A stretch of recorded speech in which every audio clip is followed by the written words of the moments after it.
ధ్యానంలో దేవుని వాక్యాన్ని ధ్యానించుకోవడానికి దేవుడు మనకిచ్చిన ఈ ఆధిక్యతను బట్టి దేవునికి వందనాలు చెల్లిస్తుంటున్నాం. ఆ ప్రార్థనతో ఈ యొక్క కూటాన్ని ప్రారంభం చేసుకుందాం. మహాపరిశుద్ధుడా, ప్రేమ కలిగిన పరలోకపు తండ్రి, మరి యొక్క మంగళవారం సాయంకాలం నీ సన్నిధిలో మేము కలిసి నిన్ను ధ్యానించి నీ వాక్యాన్ని ధ్యానించుకోగలిగిన కృప మాకు దయచేసినందుకు నీకు వందనాలు. ఈ దినమంతా నీ కాపుదల భద్రతను మాకిచ్చి మా ఉద్యోగాలలో, మా పరిచర్యలలో, మా ప్రయాణాలలో, మా ప్రయాసలో మా ప్రభ మీరు మాతో పాటు ఉండి తిరిగి సాయంకాలం మేము అనుకున్న రీతిగా నీ సన్నిధిలో ఉండగలగటానికి మీరు మాకు ఇచ్చిన ఆధిక్యతను బట్టి నేను స్తుతిస్తున్నాం. గొప్ప దేవుడవు, రాజులకు రాజువు, ప్రభులకు ప్రభువు, సర్వాధికారి నాయన, మీరు మీ వాక్యాన్ని అనేక రీతులుగా మీరు మాకు బోధిస్తూ మమ్మను మా జీవితాలను తెప్పరిల్ల చేసి నీ వాక్య ప్రకారంగా జీవించుకోగలిగిన మంచి మనసులను మీరు మాకు ఇస్తున్నందుకు నీకు వందనాలు, స్తోత్రాలు చెల్లిస్తుంటున్నాం. తండ్రి, మానవుల జీవితాలలో యుగాలు దాటిపోతుండగా మీరు మాకు ఇచ్చిన వాగ్దానాలను మేము మర్చిపోయి మా ప్రభ మా యొక్క స్వంత జ్ఞానాన్ని మా ప్రభ ఆయా రీతులుగా వినియోగించి ఆయా యుగాలలో మేము ఎలా పడిపోయామో మీరు మా ప్రభ మరియు పరిశుద్ధ గ్రంథంలో రాసి ఉంచారు నాయన. ఈ యుగంలో జీవించడానికి మీరు మాకు ఇచ్చిన ఆధిక్యతను బట్టి నీకు వందనాలు. మేము కృపాయుగంలో ఉంటుండగా మీరు మమ్మల్ని గమనిస్తున్నారని, మేము చేస్తున్న ప్రతి పనిని మీరు పరీక్షిస్తున్నారని, మరి వెండిని బంగారంను పరీక్షించినట్లు ఒకనాడు ఈ పనులన్నీ పరీక్షింపబడతాయని నాయన, అప్పుడు మీ చేత మేము శ్రేష్టమైన దీవెనలు పొందుతామని ఈ భయంకరమైన లోకంలో పవిత్రంగా జీవించగలిగిన కృప మీరు మాకు ఇస్తున్నందుకు నీకు వందనాలు, స్తోత్రాలు చెల్లిస్తుంటున్నాం. ప్రతినిత్యము ప్రతి క్షణము మమ్మల్ని పడివేయాలని, మా విశ్వాసములో మేము తొట్టిల్లు పడిపోవాలని సాతాను మా ముందు పెడుతున్న యుక్తి కుయుక్తులన్నిటినీ జయించగలిగిన శక్తి కేవలం నీ వాక్యంలో ఉంది నాయన. కాబట్టి ప్రతినిత్యము ప్రతి క్షణము నీ వాక్యాన్ని మేము ధ్యానించి నీ వాక్య ప్రకారంగా జీవించగలిగిన కృప మీరు మాకు ఇవ్వవలసిందిగా వేడుకుంటూ ఉన్నాం. ఈ సాయంకాల సమయంలో సంఘంలో మీరు ఇచ్చిన కుటుంబాలను బట్టి నీకు వందనాలు. ఒక్కొక్క కుటుంబాన్ని మీరు దీవించండి. బిడ్డలు మరి మా తండ్రి వారి స్కూళ్ళకు, కాలేజీకు వెళ్ళి వస్తూ ఉన్నారు. మీరు వారికి తోడునీడుగా ఉండండి. వారి చదువుల్లో వారికి కావలసిన ఉత్తీర్ణతను దయచండి. వారి జీవితంలో మీకు ప్రథమ స్థానం ఇచ్చి బిడ్డలు అనేక రీతులుగా ఆశీర్వాదము పొందగలగటానికి సహాయం చేయండి. మీరు మాకు ఇచ్చిన పెద్దలను బట్టి కూడా నీకు వందనాలు. మరి సంఘములో వారు కార్యక్రమాలను మా ప్రభ మరి వారి చేయవలసి ఉంటుండగా వారు తలపెట్టి సరైనది ప్రార్థనాపూర్వకంగా చేయగలగటానికి నీ సహాయం వారికి ఇవ్వండి. ఈ సాయంకాల సమయంలో మరి మా తండ్రి మేము చేస్తున్న ధ్యానాన్ని బట్టి నీకు వందనాలు. పెద్దలు మరి మధుశేఖర్ గారిని నిలబెట్టి వారితో మీరు ఏది మాట్లాడాలని మాకు ఇష్టపడుతున్నారు ఆ మాటలు మీరు మాకు వినిపించండి.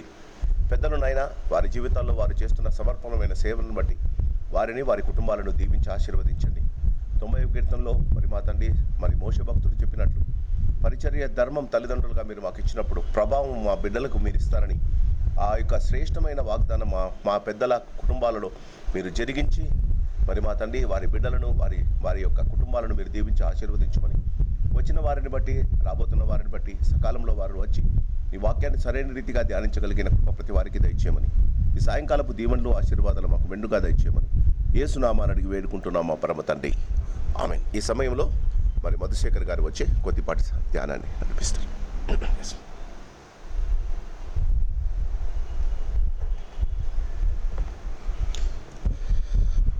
అందరికీ ప్రైజ్ లార్డ్ అండి. మరి నాకు ఇచ్చిన ఈ అవకాశాన్ని బట్టి ముందుగా దేవదేవునికి, అదేవిధంగా పాస్టర్ అంకుల్కి చాలా ధన్యవాదాలు తెలియజేస్తూ ఉన్నాను. మరి నేనైతే ఈరోజు మధ్యాహ్నమే మెసేజ్ చూసిన, అంకుల్ పెట్టిన మెసేజ్.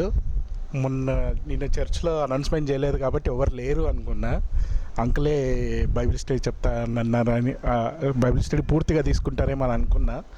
కానీ ఏంటంటే మనం every time we should be ready. కాబట్టి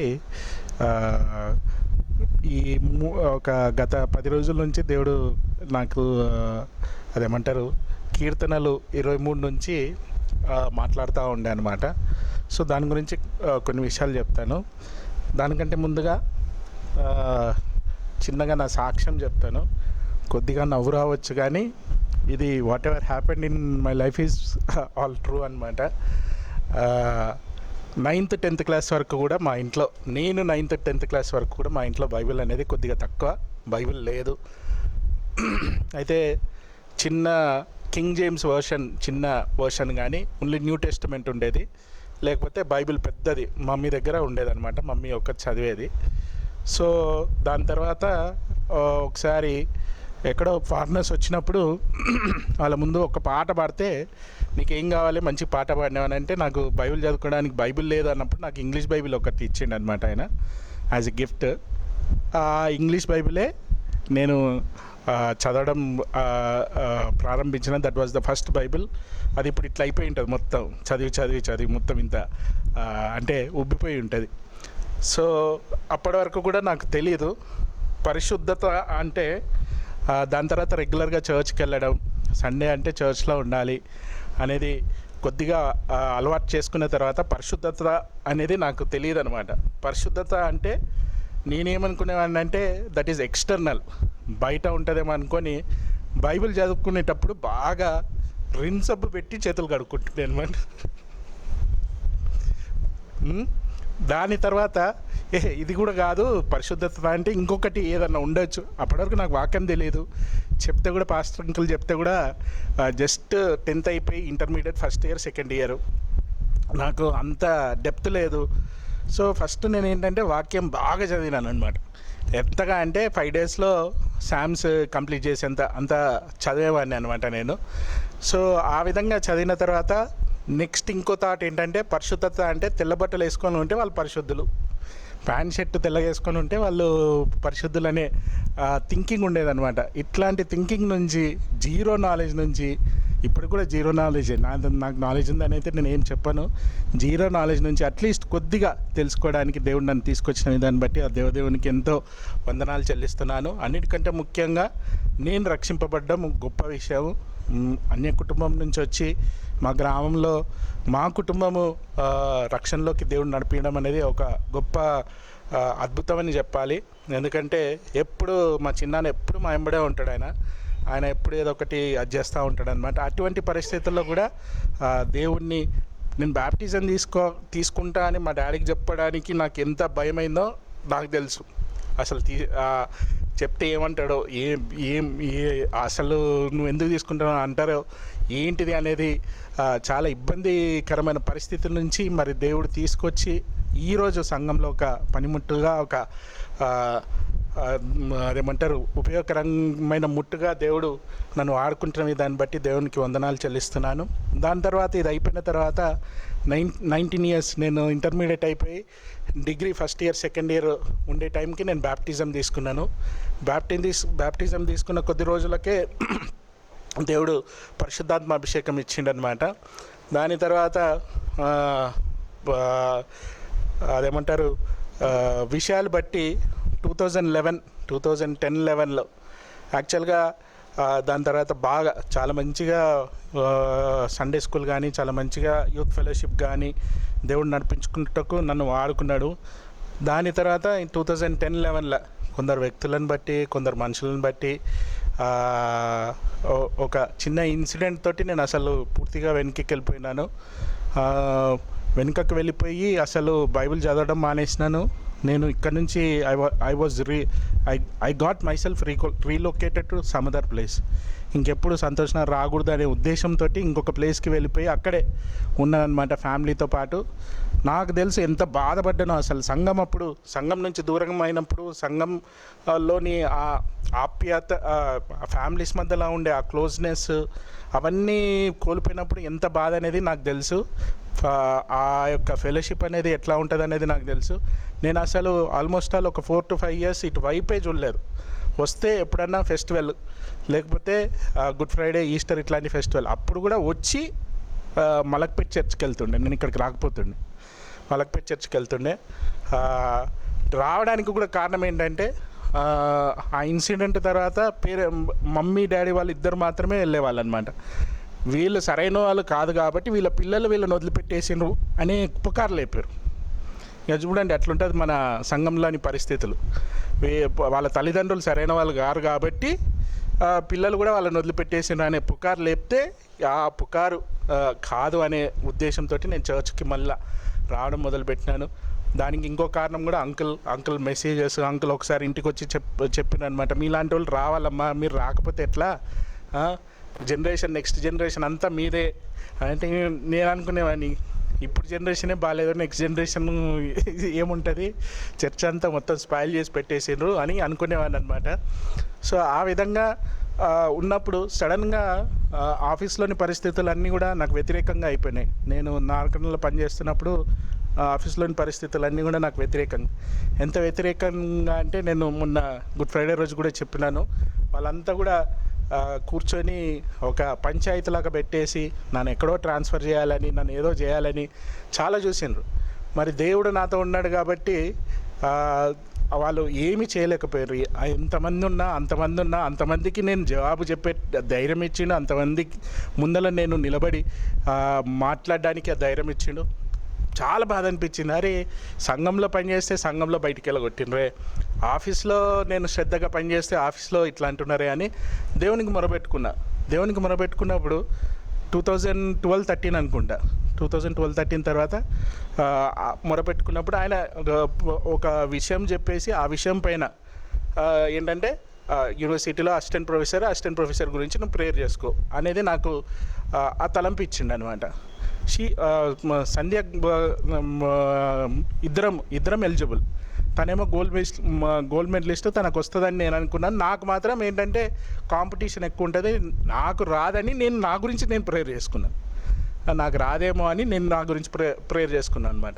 ప్రేయర్ చేసుకున్న తర్వాత 2012 నుంచి 2018 వరకు నేను ప్రేయర్ చేసుకున్నాను. 2018లో నాకు యూనివర్సిటీలో రావడం జరిగిందనమాట. దాని తర్వాత 2014 ఏ డిస్టిక్లో అయితే నన్ను ట్రాన్స్ఫర్ చేయాలనుకున్నానో 2014 రీఆర్గనైజేషన్ తర్వాత నా ఆర్గన్లో ఒక డిస్టిక్ అయిపోయింది. ఆ డిస్టిక్ అయిపోయిన తర్వాత ఎట్లాంటి పరిస్థితి వచ్చిందంటే అక్కడికి వచ్చిన బాస్ అన్నీ కూడా బైబిల్లో యోసేపుకి అన్ని తాళం చేతులు ఎట్లా అప్పచెప్పారో నాకు అప్పచెప్పేసిండు అనమాట. మొత్తం A to Z, what ever Madhu tells you do it. నాకంటే పైన డివిజనల్ ఆఫీసర్స్ ఉండేవాళ్ళు, అయినా కానీ ఆయనకు నా పైన ఎంత నమ్మకం అంటే అంత నమ్మకం, గుడ్డి నమ్మకం. నేను ఏది చేయమంటే అది చేసేవాడు. అట్లా దేవుడు ఆ విధంగా ఆయన నా పట్ల ఉండేటట్టు చేసిండు అనమాట. దాని తర్వాత నెక్స్ట్ ఆ జిల్లాలో సెటిల్ అయిపోయిన తర్వాత 2018లో నేను తను ఇద్దరం అప్లై చేసినాము. తనకేమో మరి అది దేవుని చిత్తమో మరి ఏమో తెలియదు, కానీ తనకు రాలేదు. ఆమెకు గోల్డ్ మెడలిస్ట్ అయినా ఆమెకు రాలేదు. నేను క్యాజువల్గా రేపు ఇంటర్వ్యూ అంటే ఈరోజు కొల్లాపూర్ నుంచి, ఎందుకంటే I was happily settled in department. నా కనుసందులు దాటి ఏది జరగదు, అటువంటి సిచ్యువేషన్లో నేను ఉన్నాను అనమాట. కాబట్టి నేను హ్యాపీలీ సెటిల్ అయ్యి ఉన్నా, మంచిగా ఉన్నా. నాకు అస్సలు ఇంట్రెస్ట్ లేకుండే అనమాట యూనివర్సిటీకి రావడం, అస్సలు ఇంట్రెస్ట్ లేకుండే. ఒక సారు, తెలిసిన సారు ప్లస్ సంధ్య వాళ్ళిద్దరే అప్లికేషన్ పెట్టిరు అనమాట. లాస్ట్ మూమెంట్లో అప్లై చేయడానికి కూడా నేను చేయనంటే వాళ్ళే అప్లై చేసిరు అనమాట. సో దేవుని ప్రణాళిక అట్లా ఉంటుంది. మరి చేసిన తర్వాత ఇంటర్వ్యూకి కూడా, రేపు ఇంటర్వ్యూ అంటే ఈరోజు నైట్ 6 o'clock కొల్లాపూర్, అంటే 1 corner of the border of Telangana. అక్కడ నుంచి ఇక హైదరాబాద్ రావాలంటే 4 గంటలు 5 గంటలు పడుతుంది. మరి 4 గంటలు 5 గంటలు వచ్చి నెక్స్ట్ డే ఇంటర్వ్యూ అటెండ్ అయినప్పుడు ఇంటర్వ్యూలో కూడా మంచిగా చేసినాను అనమాట. సరే చాలామంది ఉన్నారు, వాళ్ళకు వస్తుందేమో, నాకు రాదేమో, ఎందుకంటే నాకు గ్యాప్ వచ్చేసింది చాలా. నేను 2009 I left the college. This interview was in 2018. 9 years 10 years దాదాపు. చాలామంది వస్తారు ప్రతి ఇయర్, అట్లీస్ట్ 5 members అనుకున్న 50 members అనుకున్నా. కానీ ఆ 2018 వచ్చేసరికి ఎంఎస్సి చేసిన వాళ్ళలో నాది ఇంకా ఇది కూడా లేదు, పిహెచ్డి కూడా లేదు, డాక్టరల్ అది కూడా లేదు. ఖాళీ పోస్ట్ గ్రాడ్యుయేషన్లో చేసిన వాళ్ళు ఫస్ట్ నాకు వచ్చిందనమాట. ఫస్ట్ పిహెచ్డీస్ తర్వాత నెక్స్ట్ నేనే 6th number 7th number నాదే ఉంది. 23 దాంట్లో 7th number నాది ఉండే అనమాట. నేను plus I was the last one to join. 170 posts ఇస్తే I was the last one to join in the university. అంత అయిష్టంతో జాయిన్ అయినాను.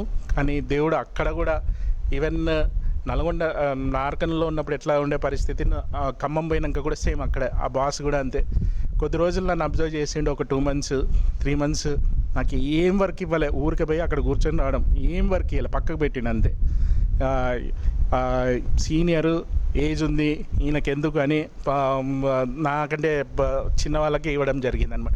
3 months తర్వాత అన్నీ అప్పచెప్పాడు నాకు. ప్రాజెక్ట్స్ అన్నీ కూడా ఒక్కొక్కటి అప్పచెప్పాడు. అన్ని పెండింగ్స్ అన్నీ కూడా ఏమీ లేకుండా నేను I work only for 1.5 year అక్కడ. 1 year 17 months, 1 year 13 months చేసిన. 13 months 17 months చేసిన.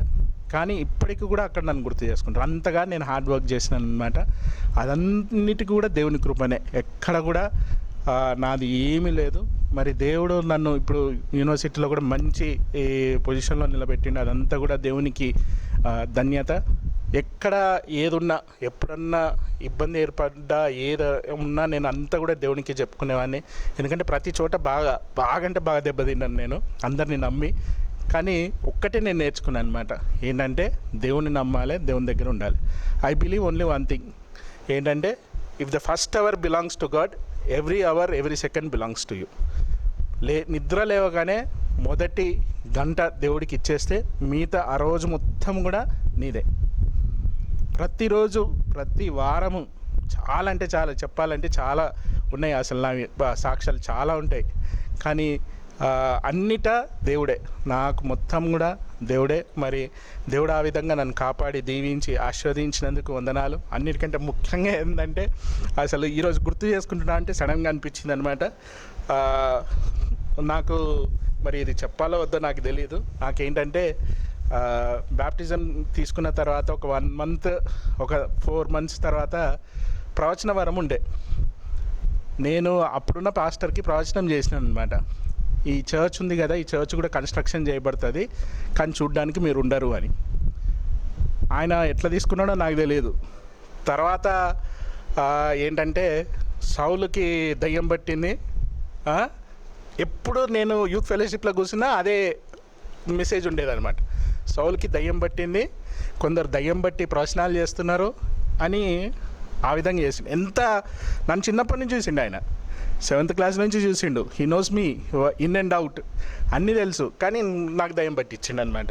సో దేవుడా ఇది వద్దు నాకు అని నేను అది పక్కకు పెట్టేసుకున్నాను అనమాట. ఎప్పుడు కూడా దాన్ని వాడలేదు. దాని తర్వాత మరి ఆ విధంగా ఉన్న చాలా ఆటుపోట్లు, సంఘం పరంగా అయితే చాలా ఆటుపోట్లు మామూలుగా కాలేదు. అసలు నా ఇమేజ్ ఎంత భయంకరంగా డ్యామేజ్ చేసినంటే అంత భయంకరంగా డ్యామేజ్ చేసి, అయినా కానీ ఇక్కడి నుంచి నేను బయటికి పోవడం, సంఘం నుంచి నేను బయటికి పోవడం, నేను ఒక్కడనే ఉన్నా. ఐ డోంట్ హ్యావ్, ఇప్పుడు కూడా I don't have any best friends. Close friends ఉన్నారు కానీ బెస్ట్ ఫ్రెండ్స్ లేరు. God is my best friend. What ever ఏది చేసినా, నేను తప్పు చేసినా సరి చేసినా, దేవా ఇది ఈరోజు చేసిన తప్పు అయితే నన్ను క్షమించు, సరి చేయి నన్ను. ప్రతిరోజు నేను అదే మాట్లాడుకుంటా. ప్లస్ నేను సెకండ్ చేసుకునే నాకు ఎప్పుడు కూడా గర్వం రానియకు. Pride should not enter into me. గర్వం రానియకు అని నేను ఎప్పుడు ప్రేయర్ చేసుకుంటాను అనమాట. మరి దేవుడు ఇంతవరకు నన్ను కాపాడిన విధాన్ని బట్టి వందనాలు. దయాలు బట్టి ఇచ్చిండ్రు, ఇమేజ్ డ్యామేజ్ చేసిండ్రు, అన్నీ చేసిరు, కానీ మరి దేవుడు నన్ను కాపాడిండు. ఒక 5 minutes నేను Psalms 23 నేను దీంట్లో ఉన్న విషయాలు 6 వచనాల్లో ఒక 16 ఆశీర్వాదాలు ఉన్నాయన్నమాట. కాబట్టి 5 minutesలో నేను చెప్తాను. యెహోవా నా కాపరి, ప్రతి వర్డ్కి ఒకటి ఉందన్నమాట. అది డీటెయిల్గా ఎక్స్ప్లెయిన్ చేస్తే చాలా టైం పడుతుంది, కానీ ఐ విల్ టెల్. అసలు గొర్రెలు ఎట్లా ఉంటాయంటే, గొర్రెల మిగతా అన్ని జంతువులు 2 పనులు చేస్తాయి ఏదైనా ఆపద వచ్చినప్పుడు. ఏంటంటే ఫైట్ ఆర్ ఫ్లైట్. ఎదురు తిరిగి పోరాడతాయి, లేకపోతే పారిపోతాయి. కానీ గొర్రెలు మాత్రం పారిపోవు. They are the weakest, defenceless, entirely dependent on shepherd. ఆ గొర్రెల కాపరి ఎవరైతే ఉన్నారో వాళ్ళపైన డిపెండ్ అయి ఉంటాయి. ఎప్పుడన్నా మీరు చూడండి, మిగతా అన్ని జంతువులు, ఇప్పుడు పశువులు తోలేటప్పుడు కూడా కావటి కానీ లేకపోతే పశువులతను కానీ వెనకాల నుంచి తోలుతూ ఉంటాడు. గొర్రెలకు మాత్రమే ముందు నడుస్తారు. ఒక ఆయన ముందు నడుస్తారు, వెనకాల తప్పిపోకుండా ఒక 2 ఉంటారు అన్నమాట. ప్లస్ బైబిల్లో చాలా మంచి మాట ఉంటుంది, నా గొర్రెలు నా మాట విన్ను అనేది.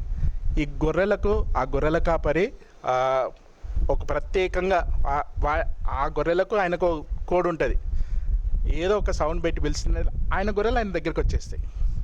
లైన్గా వచ్చేసి సాయంత్రం పూట సపరేట్ షెడ్ పెట్టేసుకొని దాంట్లో తోలేస్తాడు అనమాట. సో ఇటువంటి మంచి కీర్తన, దావీదొక గొర్రెల కాపరి కాబట్టి ఇటువంటి మంచి కీర్తన రాసిండనమాట. యెహోవా నా కాపరి, it signifies relationship with God. సంబంధం, ఒక కనెక్షన్, దేవునితోటి ఒక కనెక్షన్, దేవునితోటి ఒక రిలేషన్షిప్. నాకు లేమి కలగదు, supply, God will supply all my needs and he will best of the best things, he will give us the best things. అందజేస్తాడు అన్నీ కూడా. ఆయన నడిచినామంటే ఆటోమేటిక్గా ఆయన అన్నీ కూడా అందజేస్తాడనమాట. పచ్చిక గల చోట్లను ఆయన నన్ను పరుండి చేయుచున్నాడు. అంటే రెస్ట్ ఇన్ ద సెన్స్ నిద్ర అని కాదు, లేకపోతే డెత్ అని కాదు. ఇక్కడ ఏంటంటే ఎట్లా ఉన్నామో అట్లా, నాకు అర్థమైంది ఇది, ఎట్లా ఉన్నామో అట్లా ఉండడానికి దేవుడు మనకు రెస్ట్ ఇస్తాడనమాట. దీన్ని ఇంకో పరంగా చూసుకుంటే పీస్, భయం లేకుండా, బాధ లేకుండా, ఏ బరువు ఉన్నా ఆయన పైన వేసుకోవడానికి, బువ్వ అంటాం కదా, ఫుడ్ కావాలనుకున్నా ఆయన పైన ఆధారపడడానికి ఈ యొక్క వాక్యం ఆధారం అన్నమాట. దాని తర్వాత శాంతికరమైన జలముల యొద్ద నన్ను నడిపించుచున్నాడు. Refreshment, he always refreshes our soul. ఎప్పుడు కూడా సస్టినెన్స్ ఆర్ రిఫ్రెష్మెంట్ అది. దాని తర్వాత నా ప్రాణమునకు ఆయన సేద తీర్చుచున్నాడు. He restores my soul. దాని తర్వాత ప్రాణమునకు ఆయన సేద తీర్చుచున్నాడంటే ఒక హీలింగ్, స్వస్థత. దాని తర్వాత తన నామమును బట్టి నీతి మార్గంలో నన్ను నడిపించుచున్నాడు. ఇక్కడ 4-5 ఉన్నాయి. He guides me in the paths of righteousness for his name sake. Guides me, నడిపించుచున్నాడు అంటే గైడెన్స్ లేకపోతే అడ్వైజ్. దాని తర్వాత ఆయన నామమును బట్టి పర్పస్, లక్ష్యము. ఒక లక్ష్యం ఏంటంటే మనం ఒకరోజు ఆయనతోటి కలిసి ఉండాలి. కాబట్టి ఆ లక్ష్యము నెరవేరే వరకు మనం ఎప్పుడు ఆయన మనతోటి ఉంటాడు అన్నమాట. ఇంకా even though I walk through the valley of shadow death, గాఢాంధకారపు లోయలో నేను సంచరించుటను, ఏ అపాయమునకు భయపడను. అంటే దీంట్లో 2, ఒకటి ఏంటంటే పరీక్ష, even though I walk through the valley of shadow death, గాఢాంధకారపు లోయలో నేను సంచరించినాను. ఒక టెస్ట్ మనకు పెట్టినా కానీ ఆయన్నే ఉంటాడు మన పక్కన. ఆయన్నే పక్కన ఉండి ఏ అపాయమునకు భయపడను. I will fear no evil. ఆయన్నే ప్రొటెక్షన్, ఆయన్నే రక్షణ. దాని తర్వాత నీవు నాకు తోడై ఉందువు, for you are with me, faithfulness. ఆయన యొక్క విశ్వాస్యత మనకెప్పుడు తోడుగా ఉండడం. దాని తర్వాత నీ దుడ్డుకర్రయు నీ దండమును నన్ను ఆదరించును. దుడ్డుకర్ర అంటే rod, authority, power. God's power, God's authority is upon us. I always believe that with God we are a majority. నేను ఎప్పుడు అనుకుంటా అది, with God I'm a majority. నేను ఒక్కనున్నా 10 మందిని నేను ఎదుర్కోగలుగుతాను, ఎందుకంటే దేవుడు నా వెంబడి ఉన్నాడు అని నాకు ఆ విశ్వాసం ఉందన్నమాట. And your staff they comfort me. నీ దుడ్డు కర్రయు నీ దండమును నన్ను ఆదరించును. డిసిప్లిన్, ఎప్పుడైతే మనకు ఆ డిసిప్లిన్ అవసరమో ఆయన తప్పకుండా మనల్ని సరైన మార్గంలో పెట్టడానికి చూస్తాడనమాట. యూ ప్రిపేర్, నా శత్రువుల ఎదుట నువ్వు నాకు భోజనము సిద్ధపరచుదువు. హోప్, నిరీక్షణ. మనము శత్రువుల ఎదుట ఉన్నా కానీ ఎటువంటి భయము పడకుండా దేవుడు మనల్ని కాపాడగల సమర్థుడని మనం ఆ హోప్ తోటి, ఆ నిరీక్షణతోటి ఉండవలసిందిగా అది యొక్క వాక్యం అర్థం అనమాట. నూనెతో నా తల అంటి ఉన్నావు. కాన్సిక్రేషన్, హోలీ, డెడికేషన్ లేకపోతే డెడికేట్. దాని తర్వాత మై కప్ ఓవర్ఫ్లోస్, నా గిన్నె నిండి పొర్లుచున్నది. అబండెన్స్, సమృద్ధి ఆయన మనకు కలుగజేస్తాడు. నేను బ్రతుకు దినములనియో కృపాక్షేమలే నా వెంట వచ్చును. ఒక బ్లెస్సింగ్, ఒక ఆశీర్వాదం. చిరకాలము యెహోవా మందిరంలో నేను నివాసం చేసేదను. మరి ఈ యొక్క లాస్ట్ వర్డ్ ఏంటంటే ఎటర్నల్ రెస్ట్. మనం చనిపోయిన తర్వాత ఆయనతోటి ఉంటాము అనేది చిరకాలం. I will dwell in the house of the lord for ever. ఇది హౌస్ కాదు, రెగ్యులర్ అదంటే ఎటర్నల్ హౌస్ కాదు, పైన దేవునిది ఎటర్నల్ హౌస్. ఆ యొక్క ఎటర్నల్ రెస్ట్ కూడా ఆయన ఇస్తాడు. ఫస్ట్ 41 సామ్స్, ఫస్ట్ బుక్ అంటాం కదా, సామ్స్ 5 బుక్స్లో చూస్తే ఫస్ట్ 41 సామ్స్లో డేవిడ్ ఒక 4 తప్పించి మిగతా అన్నీ కూడా డేవిడ్ రాసినాయి. నాకు అనిపిస్తుంది దేవుడు నిజంగా ఎంత నాలెడ్జ్ ఇచ్చిండబ్బా. ఒక షెపర్డ్, ఒక గొర్రెల కాపరికి ఎంత నాలెడ్జ్ ఇచ్చిండు. ఆయనకు relationship, this Sam speaks about his relationship with God. His ఏమంటారు, ఆ కనెక్షన్, ఆ క్లోజ్నెస్, ఆ స్పిరిచువల్ రిలేషన్షిప్ అనేది ఈ శామ్స్ మొత్తం కూడా మనం డీటెయిల్గా 6 వచనాలే ఉన్నా కానీ దీంట్లో 60 అర్థాలు తీయచ్చు. దేవునివి 60 అర్థాలు తీయచ్చు. నాకు టైం లేకుండే నేను వచ్చిన తర్వాత, కాలేజ్ నుంచి వచ్చిన తర్వాత నేను ఇవి చూసుకుంటా ఉండే అనమాట. సో ఈ విధంగా దేవుడు ఏ విధంగా అయితే దావీదుతో ఉన్నాడో అదేవిధంగా మనతో ఉండాలని నేను ఆశిస్తూ, నాకు ఇచ్చిన ఈ సమయాన్ని బట్టి పాస్టర్ అంకుల్కి అదేవిధంగా దేవునికి చాలా వందనాలు. Thank you.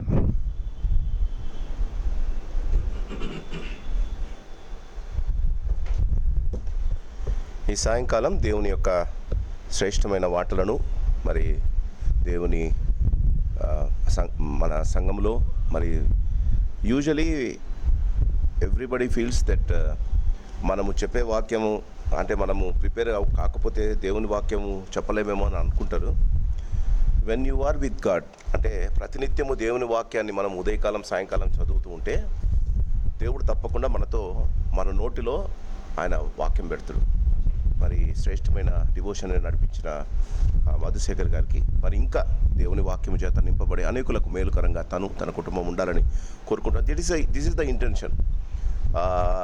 ఎవరిని అడిగినా లేదు మాకు చెప్పలేమో అని అంటారు. మరి 3 వారాలుగా చూస్తున్నాం, తప్పకుండా మాట్లాడగలుగుతాం, నిలబెడితే మాట్లాడగలుగుతాం. దేవుడు అలాంటి కృప మనకిచ్చాడు. మరి పెద్దలు మిగిలిన వారు కూడా ప్రిపేర్ అయ్యి మరి నిలబడి దేవుని వాక్యాన్ని చెప్పగలిగిన స్థితి దేవుడు మనల్ని తీసుకొని వెళ్తాడు. కాబట్టి ధైర్యంగా, because it is God's word, చిన్నప్పటి నుంచి వింటున్నాం దేవుని వాక్యం. మనం ఇష్టపడితే దేవుని వాక్యాన్ని చెప్పడానికి ఇష్టపడితే we to have learn like that only. మేము కూడా ఒక లేమెన్గా ఉండి ఒకప్పుడు దేవుని వాక్యాన్ని చెప్పడానికి భయపడుతున్నా దేవుడు ధైర్యం ఇచ్చి వాక్యములోని ఎంత ఎక్కువగా చదివితే the more you read the more blessings you get and more knowledge you get about God. దేవుడు పెద్దలను దీవించి ఆశీర్వదించును గాక. ఈ దినం 2వ దినవృత్తాంతముల గ్రంథం 2వ అధ్యాయం ధ్యానించబోతున్నాం. 2వ దినవృత్తాంతముల గ్రంథం 2వ అధ్యాయం 2 Chronicles 2nd chapter. సొలొమోను యెహోవా నామ ఘనత కొరకు ఒక మందిరమును, తన రాజ్య ఘనత కొరకు ఒక నగరును కట్టవలనని తీర్మానము చేసుకుని బరువులు మోయటకు 70,000 మందిని, కొండల మీద మ్రాణులు కొట్టుటకు 8,000 మందిని ఏర్పరచుకొని వీరి మీద 3,600 మందిని అధిపతులుగా ఉంచెను. సొలొమోను తూరు రాజైన హీరామునొద్దకు దూతల చేత ఈ వర్తమానము పంపెను. నా తండ్రి అయిన దావీదు నివాసంలోకి ఒక నగరును కట్టించి ఉండగా నీవు అతని నా తండ్రి అయిన దావీదు నివాసములకై ఒక నగరును కట్టతలిచి ఉండగా నీవు అతనికి సరళమ్రాలను సిద్ధము చేసి పంపినట్లు నాకును దయచేసి పంపించుము. నా దేవుడైన యెహోవా సన్నిధిని సుగంధ వర్గములను ధూపము వేయుటకును, సన్నిధి రొట్టెలను నిత్యము ఉంచుటకు, ఉదయ సాయంకాలముల యందును, విశ్రాంతి దినముల యందును, అమావాస్యల యందును, మా దేవుడైన యెహోవాకు ఏర్పాటైన ఉత్సవముల యందును ఇశ్రాయేలు నిత్యము అర్పింపవలసిన దహన బలులను అర్పించుటకును, ఆయన నామ ఘనత కొరకు మందిరం ఒకటి ఆయనకు ప్రతిష్టము చేయబడినట్లుగా నేను కట్టించబోచున్నాను. నేను కట్టించు మందిరము గొప్పదిగా ఉండును. మా దేవుడు సకలమైన దేవతల కంటే మహనీయుడు కనుక ఆకాశమును మహాకాశములను ఆయనను పట్టజాలవు. ఆయనకు మందిరము కట్టించుటకు చాలిన వాడెవడు? ఆయన సన్నిధిని ఆయనకు మందిరము కట్టించుటకైనను నేనే మాత్రపు వాడను. ధూపము వేటకే నేను ఆయనకు మందిరము కట్టదలిచి ఉన్నాను. నా తండ్రి అయిన దావీదు నియమించి యూదా దేశములోను యెరూషలేములోను నా యుద్ధముచ్చిన ప్రజ్ఞగల వారికి సహాయకుడవై ఉండి బంగారుతోనూ వెండితోనూ ఇత్తడితోనూ ఇనుముతోనూ ఊదా నూలుతోనూ ఎర్ర నూలుతోనూ నీలి నూలుతోనూ చేయు పనియును అన్ని విధముల చెక్కడపు పనియును నేర్చిన ప్రజ్ఞగల మనుషులను నా యొద్దకు పంపము. మరియు లెబానోనునందు మ్రాణులు కొట్టుటకు మీ పనివారు నేర్పగలవారని నాకు తెలిసి ఉన్నది. కాగా లెబానోను నుండి సరళ మ్రాణులను, దేవదారు మ్రాణులను, చందనపు మ్రాణులను నాకు పంపము. నేను కట్టింపబో మందిరము గొప్పదిగాను ఆశ్చర్యకరమైనదిగాను ఉండునుగాక. నాకు మ్రాణులు విస్తారముగా సిద్ధపరచుటకై నా పనివారు మీ పనివారితో కూడా పోవుదురు. మ్రాణులు కొట్టు మీ పనివారికి 400 గరిసెల దంచిన గోధుమలను, 800 పుట్ల యవలను, 140 పుట్ల ద్రాక్షారసమును, 140 పుట్ల నూనెను ఇచ్చెదను. అప్పుడు తూరు రాజైన హీరాము సొలొమోనునకు వ్రాసి పంపిన ఉత్తరమేదనగా, యెహోవా తన జనులను స్నేహించి నిన్ను వారి మీద రాజుగా నియమించి ఉన్నాడు. యెహోవా ఘనత కొరకు ఒక మందిరమును, నీ రాజ్య ఘనత కొరకు ఒక నగరమును కట్టించుటకు తగిన జ్ఞానమును తెలివియు బుద్ధిమంతుడైన కుమారుడైన రాజైన దావీదునకు దయచేసిన భూమి ఆకాశములకు సృష్టికర్త ఇశ్రాయేలు దేవుడైన యెహోవా స్తుతి నొందునుగాక. తెలివియు వివేచనయు హూరాము అను ఒక చురుకైన పనివారిని నేను నీ యొద్దకు పంపుచున్నాను. అతడు దాను వంశకురాలకు ఒక స్త్రీకి పుట్టినవాడు. వాని తండ్రి తూరు సంబంధి అయినవాడు. అతడు బంగారుతోనూ వెండితోనూ ఇత్తడితోనూ ఇనుముతోనూ రాళ్లతోనూ రాణులతోనూ ఊదా నూలుతోనూ నీలి నూలుతోనూ సన్నపు నూలుతోనూ ఎర్ర నూలుతోనూ పని చేయగల నేర్పరి అయినవాడు. సకల విధముల చెక్కడపు పనియందును మచ్చులు కల్పించుటందును యుక్తి కలిగి నీ పనివారికి నీ తండ్రి అయిన దావీదు అను నా ఏలినవాడు నియమించిన ఉపాయశాలులకును సహకారి అయి వాటన్నిటినీ నిరూపించుటకు తగిన సామర్థ్యము గలవాడు. ఇప్పుడు నా ఏలినవాడు చెప్పిన గోధుమలను ఎవరను నూనెను ద్రాక్షారసము నీ సేవకుల చేతికిచ్చి వారిని సాగనంపిన ఎడల మేము నీకు కావలసిన మ్రాణులనియు లెబానోనునందు కొట్టించి వాటిని నీ కొరకు సముద్రము మీద తెప్పలుగా యొప్పేకు కొంచెం వచ్చేదమని, తరువాత నీవు వాటిని యెరూషలేమునకు తెప్పించుకొనవచ్చును అని వ్రాసెను. సొలొమోను తన తండ్రి అయిన దావీదు ఇశ్రాయేలు దేశమందుండిన అన్యజాతి వారినందరినీ ఎన్నిక ప్రకారము వారిని లెక్కింపగా వారు 1,83,600 మంది అయిరి. వీరిలో బరువులు మోయుటకు 70,000 మందియు, పర్వతముల మీద మ్రాణులు కొట్టుటకు 8,000 మందిని, జనుల మీద అధిపతులుగా పనిచేయుటకు 3,000-6,000 మందిని అతడు ఏర్పరచను. దేవుడు తన వాక్యాన్ని దీవించి ఆశీర్వదించునుగాక. ఇంకొక మంగళవారం దేవుని వాక్యాన్ని మరి ధ్యానించడానికి దేవుడు మనకిచ్చిన ఈ ఆధిక్యతను బట్టి దేవునికి వందనాలు చెల్లిస్తుంటున్నాం. క్రీస్తునందు ప్రేమిన వాళ్ళరా, ఈ గ్రంథాన్ని మనం చదివేటప్పుడు, ఈ దినవృత్తాంతముల గ్రంథాన్ని మనం చదివేటప్పుడు we always has to keep one thing in our mind. ఇది తిరిగి వచ్చిన శేషములైన ఇశ్రాయేలులకు రాయబడింది. The remnant of the Israelites who returned from exhale. వారు బానిసలుగా తీసుకొని వెళ్ళబడిన వారు తిరిగి వారి యొక్క ఇశ్రాయేలు పట్టణానికి వచ్చినప్పుడు వారిని ప్రోత్సాహపరచడానికి రాయబడిన గ్రంథం ఇది. That is the reason. జరిగినవే తిరిగి చెప్పారు. జరిగినవే అంటే ఆ దినాలలో వారు వేరే రాజులు, ఇతర రాజులు వచ్చి వారి జీవితంలో వారిని బానిసలుగా తీసుకొని వెళ్ళినప్పుడు, జాగ్రత్తగా మీరు గమనిస్తే, ఇశ్రాయేలీయులందరూ చాలా మట్టుకు దేవుని యందు చాలా భయభక్తులు కలిగిన వారు, దేవుని పట్ల ఆసక్తి కలిగిన వారు. కానీ ఇశ్రాయేలీయులు 2 రాజ్యాలుగా విడిపోయిన తర్వాత చాలామంది రాజులు, దేవుని చేత ఏర్పాటు చేయబడిన రాజులు, వారు దేవునిని, నిజమైన దేవుడైన యెహోవా దేవుని విసర్జించి వారు ప్రజలను ఇతర దేవతలను పూజించుటకు పురికొల్పారు. ఇది మీరు గుర్తుంచుకోవాలి. వారికి ఒక ప్రశ్న ఉంది. దేవుడు మా తండ్రి అయిన అబ్రహామునకు వాగ్దానం చేశాడు, మేము ఆయన బిడ్డలమని. కోడి తన పిల్లలను రెక్కల కింద కాచున్నట్లు మిమ్మల్ని కాస్తానన్నాడు దేవుడు. మాకెందుకు ఈ భయంకరమైన బానిసత్వం? మన జీవితంలో పోయిన ఆదివారం చెప్పాను, యుగాల రీతిగా మనం ఆలోచిస్తే దేవుడు తన వాగ్దానాన్ని ఎప్పుడు నెరవేర్చుటకు ఆయన ఇష్టపడతాడు.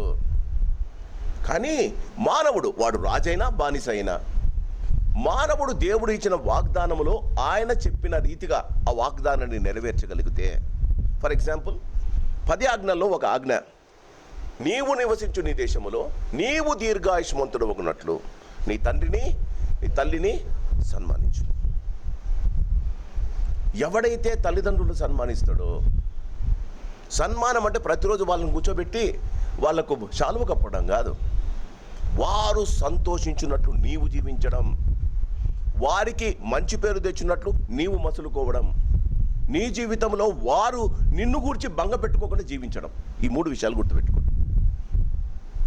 చాలామంది సన్మానించడం అంటే నాన్నకు అది చేయాలా ఇది చేయాలని. ఈ దినం ఒక ఆర్టికల్ చదివా. ఆర్టికల్లో ఒక జడ్జ్, హైకోర్టు జడ్జి గారు, ఆయన భార్యతో పాటు ఆయన రిటైర్డ్ అయిపోయాడు. ఆ దినం లాస్ట్ నిన్న రిటైర్డ్ అయ్యాడు. ఈరోజు భార్యను తీసుకొని ఈవినింగ్ వాకింగ్కి వెళ్తున్నాడట. వాకింగ్కి వెళ్తూ వాళ్ళ భార్యతో చెప్తున్నాడట, నిన్నటి దినము చివరి దినం నేను ఒక జడ్జిమెంట్ ఇవ్వాల్సి వచ్చింది.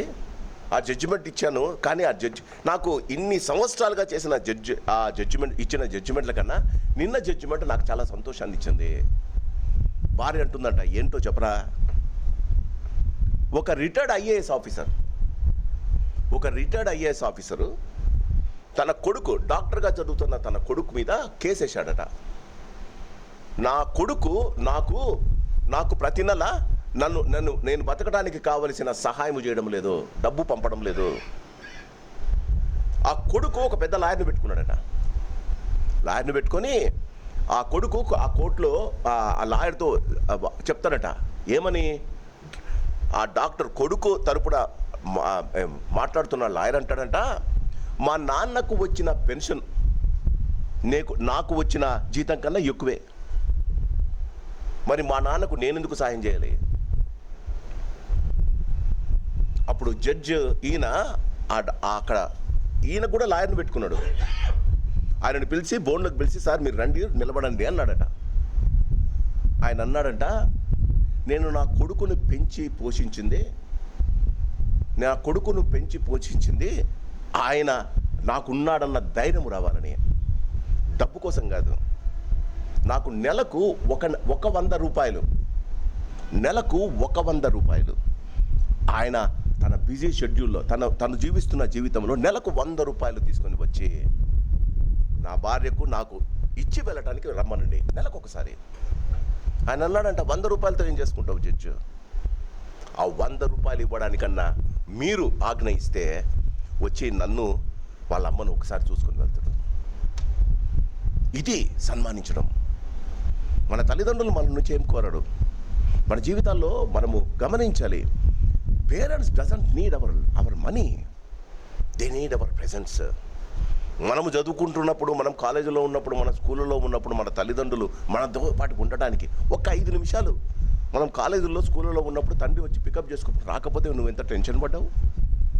ఒక 10 నిమిషాలు నువ్వు కాలేజీ నుంచి లేటుకు వస్తే మీ తల్లిదండ్రులు ఎంత బాధపడి లిఫ్ట్ల దగ్గరికి ఇంటి చుట్టూ same thing. Parents want to see a settled son at least once in a month. ఈ 2వ దినవృత్తాంతముల గ్రంథంలో క్రీస్తునందు ప్రేమైన వాళ్ళరా, వారికి ఒక ప్రశ్న, దేవుడు ఎందుకు మమ్మల్ని వదిలేశాడు? ఇంతగా ప్రేమించే దేవుడు మమ్మల్ని ఎందుకు వదిలేశాడు? దేవుడు ఈ ఎజ్రా 2వ దినవృత్తాంతం గ్రంథం ఎజ్రా రాశారు అని అంటారు. ఎజ్రా ఎందుకు దేవుడు వదిలేశాడో చూపడానికి ఇష్టపడుతున్నాడు. ఒక్కసారి మొదటి దినవృత్తాంతముల గ్రంథం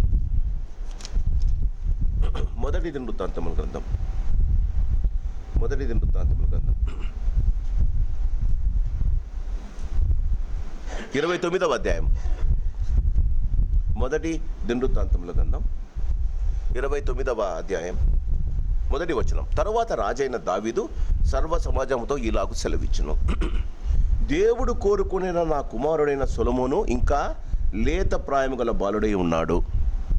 కట్టబోవు ఆలయము మనుషునికి కాదు, దేవుడైన యెహోవాకే కనుక ఈ పని బహు గొప్పది. 2వ దినవృత్తాంతముల గ్రంథం. వాళ్ళ నాన్న ఏమన్నాడండి? నా కొడుకును దేవుడు ఏర్పరచుకున్నాడు, నేను కడదాం అనుకున్నా, కావలసిన సరుకులన్నీ చేశా, ఈ మందిరాన్ని కట్టాలి అంటే ఇది చాలా గొప్ప పని, నా కుమారునికి దేవుడు మీరందరూ సహాయం చేయండి అని ఇష్టాలను అడుక్కున్నాడు రాజు. కానీ 2వ దినవృత్తాంతముల గ్రంథం 2వ అధ్యాయంలో మొదటి వచనం చూడండి ఏముందో.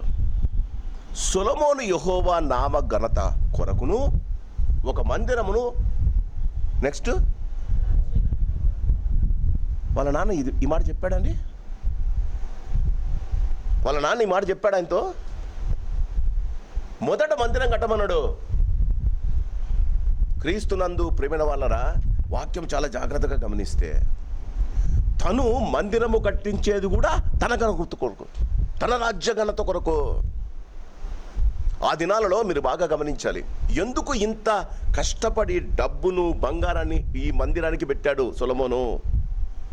ఆ దినాలలో ఒక రాజ్యము సుభిష్టంగా ఉంది, ఒక రాజ్యము అన్నిటికన్నా గొప్పగా ఉంది, ఒక రాజ్యము ఇతర రాజ్యాల కన్నా ఘనత వహించిందంటే ఆ రాజు కొలుస్తున్న దేవుని మందిరం యొక్క ఘనత.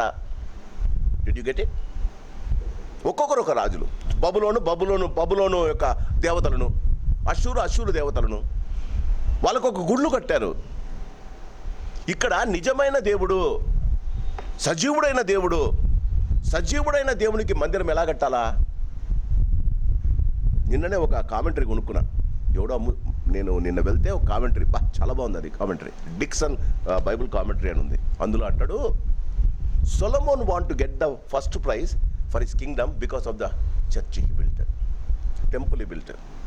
అక్కడ ఉన్న రాజనగరులందరికన్నా తనకు ఫస్ట్ ప్రైజ్ రావాలి. ఎందుకమ్మా? కట్టిందేమో దేవునికే, మెచ్చుకోవాల్సిందేమో తనను. ఆలోచించండి.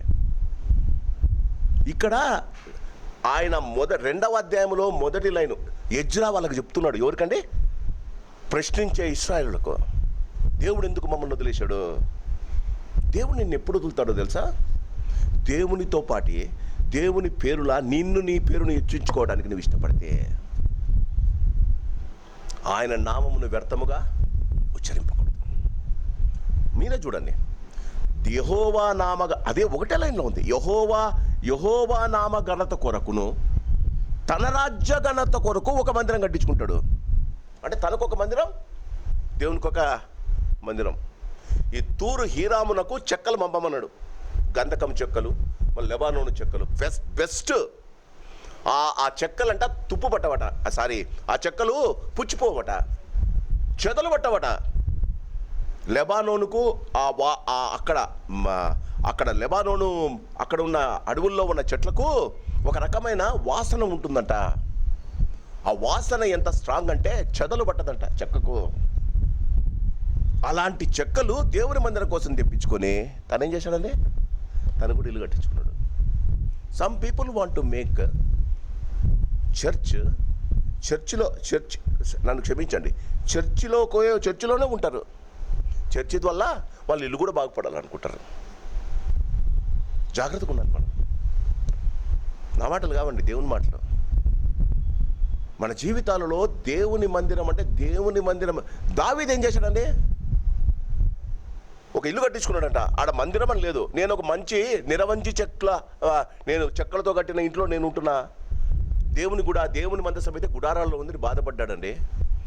ఆయన ఒక నగరు కట్టించుకొని ఆ నగరును చూసి ఘనత పొందడానికి దావీదు ఎప్పుడు ఇష్టపడలే. 2వ దినవృత్తాంతముల గ్రంథం మనుషుని యొక్క అవివేకాన్ని ఇశ్రాయేలుకు తెలియజేయడానికి, ఎందుకు నా జీవితంలో ఇది జరగలేదు అని రీతను వచ్చిన ఇశ్రాయేలు అడుక్కుంటున్నారు. మొదటి వచనం, ఒక నగరును కట్టవాలని తీర్మానము తీసుకొని బరువులు మోయుటకు 70,000 మందిని, కొండల మీద రాణులు కొట్టుటకు 8,000 మందిని ఏర్పరచుకొని వీరి మీద 3,060 మంది అధిపతులను ఉంచెను. ఎజ్రా రాస్తూ ఈ మాటలు చెప్పెట్టాడు. 1,56,000 మంది, 1,86,000 మంది అని చివరిలో ఉంటుంది. వాస్తవానికి ఇంగ్లీష్ బైబిల్లో 1,56,000 156 అని ఉంది. 1,56,300 మంది. ద్వితీయోపదేశకాండం 17వ అధ్యాయం 18వ వచనం. ద్వితీయోపదేశకాండం ఒకసారి చూస్తారా? ద్వితీయోపదేశకాండం 17వ అధ్యాయం 18వ వచనం.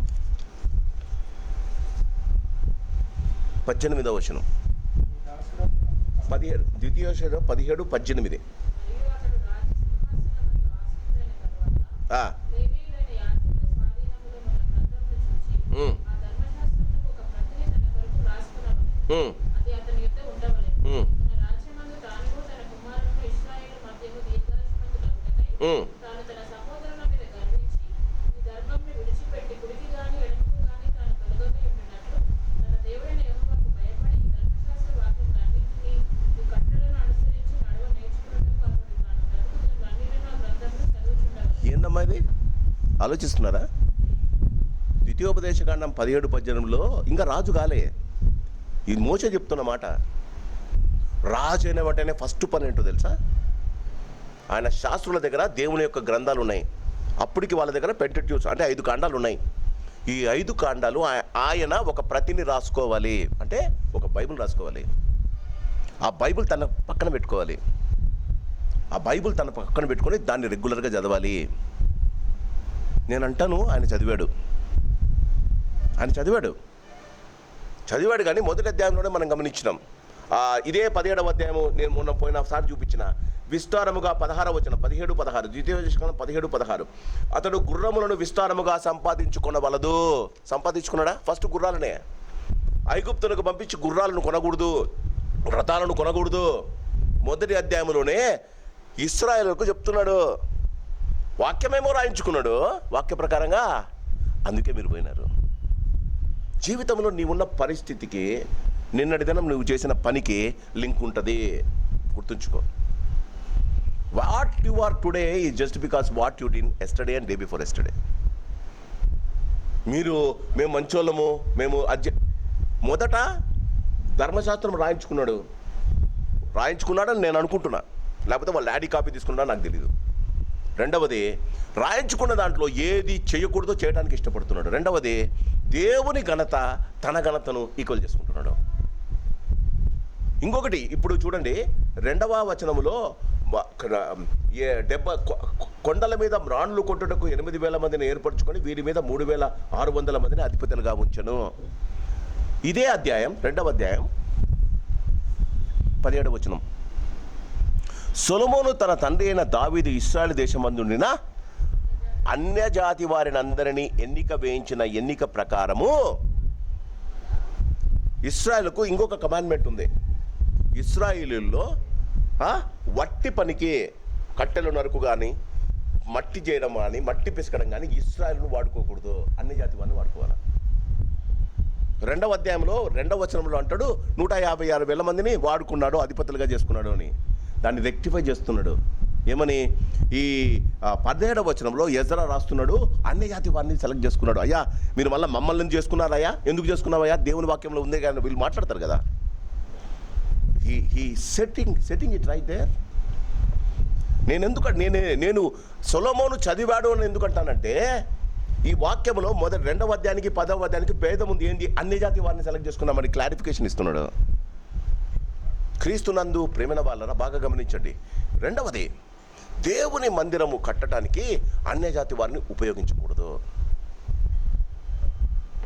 ఈయన క్రీస్తునందు ప్రేమైన వాళ్ళరా 3వ వచనం. సొలొమోను తూరు రాజైన హీరాము నొద్దకు దూతల చేత ఈ వర్తమానము పంపెను. క్రీస్తునందు ప్రేమైన వాళ్ళరా, ఈయన చేసిన 2వ తప్పు అంటే చెప్తున్నాడు, నీకు కావలసిందంతా ఇచ్చా. 29వ అధ్యాయంలో ఉంది. క్రీస్తునందు ప్రేమైన వాళ్ళరా 2వ వచనం. నేను బహుగా ప్రయాసపడి మొదటి దినవృత్తాంతంలో 29వ అధ్యాయం 2వ వచనం. నా దేవుని మందిరపు కావలసినంత, ఈ need not depend on anybody else. రెండవది, తూరు రాజైన హీరాము దగ్గరికి పంపాడండి. క్రీస్తునందు ప్రేమైన వాళ్ళరా, రెండవదిగా గమనించండి, దేవుడు నీకు చెప్పిన పనిలో చాలా జాగ్రత్తగా దేవుని వాక్య ప్రకారంగా చేయడానికి మనం ఇష్టపడాలి. This is God's work. క్రీస్తునందు ప్రేమైన వాళ్ళరా, తనను దేవుడు ఎలా చేశాడో, దేవుడు ఎలా గొప్ప చేశాడో, దేవుడు ఎలా ఆశీర్వదించాడో, కట్టబోయే మందిరం ఒక్కసారి నాతో పాటు 5వ వచనం.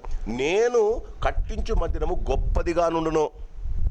దేవుడు సకలమైన దేవతల కంటే మహనీయుడు గనక ఆకాశమునకు మహాకాశమునకు ఆయన పట్టజాలవు.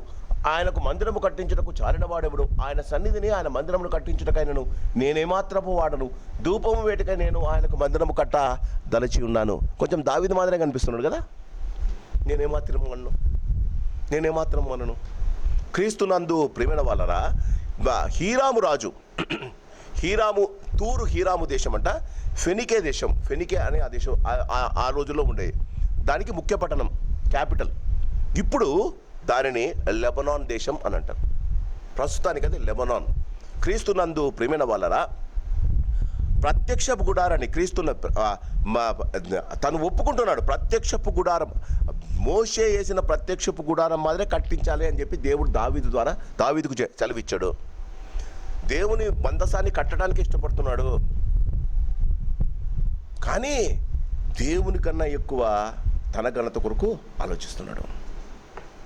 మీరు బాగా గమనిస్తే ఇంకా ముందు అధ్యాయంలో మనం గమనిస్తాం. వేరే రాజులు వచ్చినప్పుడు సొలొమోను కట్టిన రాజ్యాన్ని గూర్చి, ఆయన జ్ఞానాన్ని గూర్చి, ఆయన కట్టించిన మందిరాన్ని చూడడానికి వచ్చారు అని ఉంది. బాగా జ్ఞాపకం, మీరు తర్వాత చూస్తారు. దేనికట? ఆయన కట్టించిన మందిరానికి కాదు, సొలొమోను కట్టించిన ఆయన ఐగుప్తు రాజు కుమార్తెను పెళ్లి చేసుకుంటాడు. ఆమెకు ఒక నగరును కట్టిస్తాడు. ఆ నగరును చూడడానికి వచ్చారు. రెండవది, దేవుడు ఆయనకి ఇచ్చిన తెలివి, షేబా దేశపు రాణి కూడా ఆయనను ప్రశ్నల చేత ఆయనను ప్రశ్నించాలని వచ్చింది. ఆమె దేవుని మందిరానికి కాదు. ఏమని ఆమెను కొనియాడుతుందో తెలుసా? నీ రాజమందిరములో నీవు మాట్లాడుతున్న మాటలను విన్నవారు గొప్పవారయ్యా, నీవు చెప్తున్న మాటలు వినటానికి నిన్ను గూర్చి నేను విన్నది చాలా తక్కువయ్యా. క్రీస్తునందు ప్రేమైన గమనించండి, వచ్చిన షీబా దేశపురాన్ని తను కట్టిన మందిరాన్ని చూపించలే. మానవుడు ఎప్పుడైతే తన జీవితంలో ఆశీర్వాదము పొందుతాడో ఆటోమేటిక్గా గర్వం వస్తుంది. ఇంతకుముందు మధు గారు చెప్తూ ఒక మాట అన్నాడు, ఎందుకో I wanted to be humble. జీవితంలో ఎప్పుడైతే మనము దేవుని ఎదుట ఎంత తగ్గించుకుంటామో ఆయన మనల్ని అంతగా హెచ్చిస్తాడు. There is nothing in our life to be proud of. జీవితంలో మనకంటూ ఏమీ లేదమ్మా. ఎందుకు ఇంత కష్టపడి 7 సంవత్సరాలు కట్టిన మందిరం ఎందుకు కూలబోయబడింది? దేవుడు తన మందిరాన్ని కాపాడుకోలేడా? దేవుడు తన మందిరాన్ని తన దూతల చేత కాపాడుకోలేడా? కట్టబడిన మందిరము నిజమైన దేవునికే అయినా దాని తరువాత ఆ మందిరాన్ని కానీ ఆ మందిరపు దేవుని కానీ మా ప్రజలు మర్చిపోయారు. క్రీస్తునందు ప్రేమైన వాళ్ళరా గమనించండి, మా 6వ వచనం, ఆకాశములను మహాకాశములను ఆయన పట్టజాలము, ఆయన మందిరమును కట్టించుటకు చాలిన వాడెవడు. 7వ వచనం, నా తండ్రి అయిన దావీదు నియమించి యూదా దేశములను యెరూషలేమును నా యుద్ధ ఉంచిన ప్రజ్ఞగల వారికి సహాయకుడై ఉండి బంగారుతోనూ వెండితోనూ ఇత్తడితోనూ ఇనుముతోనూ ఊదా నూలుతోనూ ఎర్ర నూలుతోనూ నీలి నూలుతోనూ చేయు పనియును అన్ని విధముల చెక్కడపు పనియును నేర్పిన ప్రజ్ఞగల మనుషునుకునికి నా యుద్ధకు. 3వ తప్పు, ఎందుకు? దేవుని మందిరం ఇశ్రాయేలు చేతనే. మీకు ఒక ఇది దావీదు మందసాన్ని తేవడానికి వెళ్తాడు కదా, అబినాదాబు ఇంట్లో ఉంటుంది, అబినాదాబు ఇంట్లో ఉంటుంది. అబినాదాబు ఇంట్లో ఉంటే అబినాదాబు ఇంట్లో నుండి మందసాన్ని తీసుకొని వస్తుంటే వాళ్ళు తోపుడు బండి మీద పెట్టి, ఎడ్ల బండి మీద పెట్టి దాన్ని తీసుకొని రావడానికి ప్రయత్నిస్తారు. అది పడిపోయేటప్పుడు ఉజ్జా దాన్ని పట్టుకుంటాడు. ఉజ్జా, బాగా గమనించండి, ఉజ్జా ఇశ్రాయేలీయుడే. అప్పటిదాకా అబినాదాబు ఇంట్లో, అంటే అబినాదాబు కొడుకు ఉజ్జా, అప్పుడు దాకా ఉజ్జా అక్కడే ఉండే. కానీ మోసేటప్పుడు లేవీలు మోయకుండా ఎద్దుల బండి మీద పెట్టారని, లేవీలు ముట్టకుండా లేవీడు కానివాడు ముట్టాడని ఉజ్జాను చంపేశాడు దేవుడు. ఒక మందసాన్ని గురించి దేవుడు అంత తన మనసులో అలాంటి ఆలోచన కలిగిన వాడు దేవుని మందిరానికి కట్టడానికి తూరు హీరాము దేశము నుండి ప్రజ్ఞగల వారిని వాడుకుంటాడా? సొలొమోను చదవలేదా? Sometimes we misuse God's power and go to the world for worldly power. దేవుని యొక్క బలము కన్నా మనుషుల యొక్క చూడండి ఏమంటాడు అంటే, 6వ వచనం, నేర్పరి ప్రజ్ఞగల మనుషుల కొనికి నా యుద్ధకు పంపుము. క్రీస్తునందు ప్రియమైన వాళ్ళరా, ఒక్కసారి మొదటి దినవృత్తాంతములు, ఈయన దగ్గర లేరా? మొదటి దినవృత్తాంతములు 22వ అధ్యాయం, మొదటి దినవృత్తాంతముల గ్రంథం 25వ అధ్యాయం, మొదటి దినవృత్తాంతం దావీదు వాళ్ళ ఆయనకు చెప్తున్నాడండి. 22వ అధ్యాయం 15వ వచనం, మరియు పనిచేయ తగిన విస్తారమైన శిల్పకారులను, కాశపని వారును, వడ్రంగ వారును, ఏ విధమైన పనినైనను నెరవేర్చగల మంచి పనివారును నీ యొద్ద ఉన్నారు. ఎందుకంటే మళ్ళా క్రీస్తునందు ప్రేమైన వాళ్ళరా గమనించండి. కానీ దేవుడు తన మందిరాన్ని ఇంతగా ఇంత కట్టాలని తీర్మానం చేసుకున్నాడు కనుక తూరు హీరాము రాజు, ఆయనకు దేవుని గురించిన భయం ఉంది. క్రీస్తునందు ప్రియమైన వాళ్ళరా 11వ వచనానికి రండి. అప్పుడు తూరు రాజైన హీరాము సొలొమోనునకు వ్రాసి పంపిన ఉత్తరమేదనగా, యెహోవా తన జనమును స్నేహించి నిన్ను వారి మీద రాజుగా నియమించి ఉన్నాడు. యెహోవా ఘనత కొరకు ఒక మందిరమును, నీ రాజ్య ఘనత కొరకు ఒక నగరమును కట్టించుటకు తగిన జ్ఞానమును, తెలివి, బుద్ధిమంతుడైన కుమారుడి రాజైన దావీదునకు దయచేసిన భూమి ఆకాశాలకు సృష్టికర్తకు ఇశ్రాయేలు దేవుడైన యెహోవా స్తుతినందునుగాక. తెలివియు వివేచన గల హూరాము అను ఒక చురుకైన పనివానిని నేను నీ యొద్దకు పంపుచున్నాను. అతడు దాను వంశస్థుడు. వీనికి లేదు, సొలొమోనుకు. క్షమించండి, సొలొమోనుకు ఇశ్రాయేలు వారిని వాడుకోవాలని లేదు, కానీ హీరాముకు తెలుసు. ఎందుకు? దావీదు మనసు బాగా ఎరిగిన వాడు ఆయన. నేను అనుకుంటాను హీరాము రాజు కూడా ఒక బైబిల్ రాసుకున్నాడేమో. తాను చూడండి, తెలివియు వివేకం గల హురాను అని ఒక చురుకైన పనివానిని నీ యొద్దకు పంపుచున్నాను. అతడు దాను వంశకురాలకు ఒక స్త్రీకే పుట్టినవాడు. క్రీస్తునందు ప్రియమైన వాళ్ళరా, డోంట్ డైల్యూట్ గాడ్స్ వర్డ్. ఏం చెప్తున్నాడు? వచ్చిన ఇశ్రాయేలుకు తెలివి జ్ఞానం చాలా ఉంది సొలొమోనుకు. ఈ తెలివి జ్ఞానంతో ఎందుకు ప్రజ్ఞ కన్న వాళ్ళని వేరే వాళ్ళని పంపమన్నాడు? మీరు చెప్పండి. ముందే చెప్పా, he's not only concentrating on the temple, he's thinking about even his home. తన ఇల్లు కట్టుకో, తన రాజ్య ఘనత, తన రాజ్యంలో తనకు ఒక ఇల్లు కట్టించుకోవాలని అనుకున్నాడు కదమ్మా. వచ్చినోడు ఆడ పని చేస్తాడు. అర్థమవుతుందా? Don't mix your personal work with God's work. క్రీస్తునందు ప్రియమైన వాళ్ళరా, వాళ్ళకి ఇప్పుడు చెప్తున్నాడు, దేవుడు అన్యాయం చేయడం అసంభవం, సర్వశక్తుడు న్యాయం తప్పుట అసంభవం. ఎజ్రా ఇశ్రాయేలుకు చెప్తున్నాడమ్మా. మన జీవితాలు కూడా మనం గమనించాలి. క్రీస్తునందు ప్రియమైన వాళ్ళరా, మన జీవితంలో, సంఘములో కానీ, సమాజంలో కానీ, మన కుటుంబాలు కానీ, వ్యక్తిగతంగా మన జీవితాలు కానీ పడిపోవటానికి కారణం దేవుడు కాదండి. దేవుణ్ణి చులకనగా తీసుకోవడం, దేవుని వాక్యాన్ని చులకనగా తీసుకోవడం, ఈ వాక్యం నాకు కాదు అని కాంప్రమైజ్ కావడం. క్రీస్తునందు ప్రియమైన వాళ్ళరా, ఒక మందిరము, ఒక యెహోవా నామ ఘనత కొరకు ఒక మందిరము కట్టవాలను అన్నది కోరిక దావీదుది. దేవుడు వచ్చి వద్దన్నాడు, కట్టొద్దన్నాడు కదా. ఇప్పుడు దావీదు దేవుడు తనకు చెప్పిన మాటలన్నీ సొలొమోనుకు చెప్పాడమ్మా. చెప్పేటప్పుడు చాలా జాగ్రత్తగా పెట్టాడు. నీ రాజ్యం కానీ నీ ఇల్లుల గురించి ఆలోచించొద్దు, ఫస్ట్ ఇల్లు కట్టు. క్రీస్తునందు ప్రియమైన వాళ్ళరా, తన తండ్రి సంకల్పాలను నెరవేర్చవలసినది సొలొమోనే. కానీ బాగా గమనించండి, తన తండ్రి దేవుని మందిరాన్ని గురించి ఆలోచించి చచ్చిపోయాడండి. కొడుకు నమూనాగా ఇచ్చిపోయాడు. కొడుకు దేవుని మందిరాన్ని కడుతున్నాడు. One side you feel that Solomon is building his house, rather temple of God. దేవుని కొరకు మందిరమే కడుతున్నాడు. మనసులో ఏముందండి? వచ్చిన బంగారుతో, ఇచ్చిన దేవదారు మ్రాణలు, సుగంధ గొప్ప ఈ యొక్క వెలగల రాళ్లతో నా రాజ్యం కూడా కట్టుకోవాలా?